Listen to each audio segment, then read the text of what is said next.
In the new Africa, one more independent country, the state of Uganda.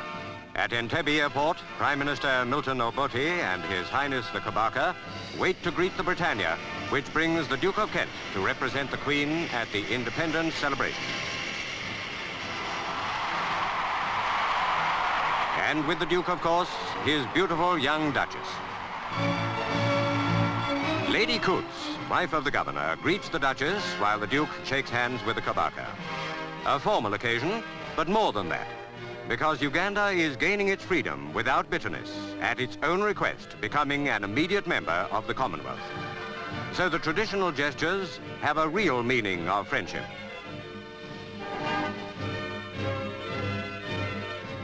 Government House at Entebbe, which for one more day is still the capital, is where the Duke and Duchess stay during their visit as guests of Governor Sir Walter Coots and his wife. After tomorrow, Kampala is the capital. This afternoon, the crowds are gathering at Entebbe Harbour for one of the big events of the day, a canoe regatta. Canoes from all along the coast and islands of Lake Victoria take part. Victoria, the third largest lake in the world, and the other lakes and rivers that connect with it, are the lifeblood of Uganda and of the 28 tribes that make up its people.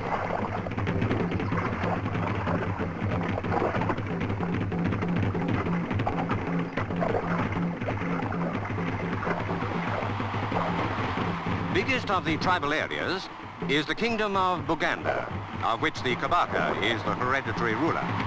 And these shores are in its territory. But in the crowd celebrating the independence that will be theirs at midnight tomorrow, you will find members of all the 28 tribes. For one of the first aims of the new state has been proclaimed as a commonwealth of interests, overriding old tribal divisions.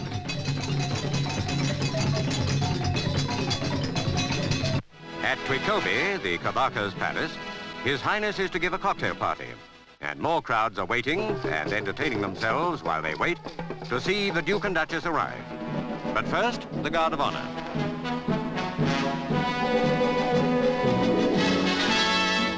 That salute, by the way, is a traditional sign of loyalty to the Kabaka by his followers.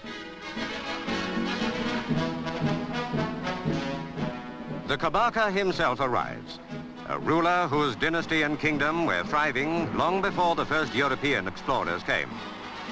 The present Kabaka is His Highness Sir Edward William Frederick David Walungembe Mutebi Luangula Mutesa II, who now welcomes the Duke and Duchess.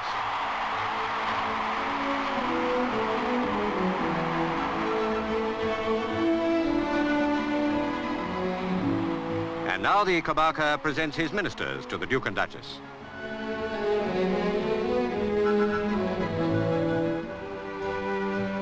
Even at a cocktail party, a certain amount of formality is inevitable.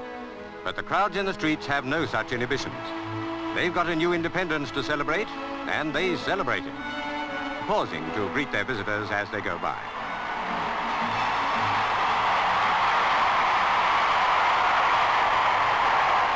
The British, too, can contribute their share of noise and colour to a celebration when they want to. And the Scots Guards do just that for the big independence tattoo in Kololo Stadium. This is the climax of all these days of rejoicing, because here at midnight, Uganda's independence will formally begin.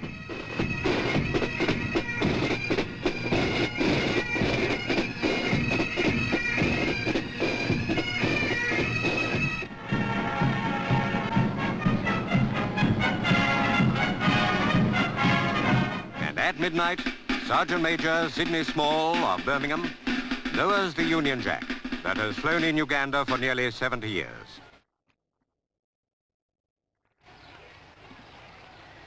At the same moment, the 4th Battalion King's African Rifles becomes the 1st Battalion Uganda Rifles.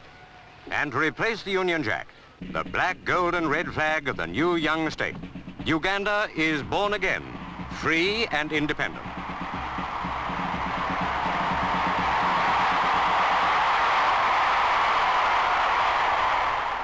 Next day is a public holiday, and by the time the Duke and Duchess return to the Kololo Stadium for the daylight celebrations, the Governor-General and the Prime Minister have been sworn in their new roles.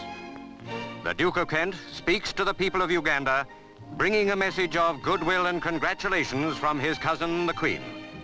Not in any sense a goodbye, for Uganda has asked to be and has been accepted as a full member of the Commonwealth, of which the Queen is head.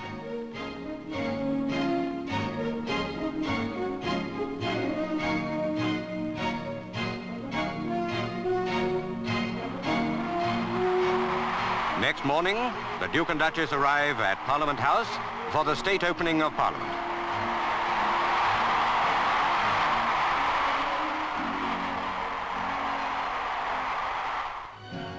Uganda's first Legislative Council met 41 years ago and has grown larger and more representative ever since. From now on, its power is supreme.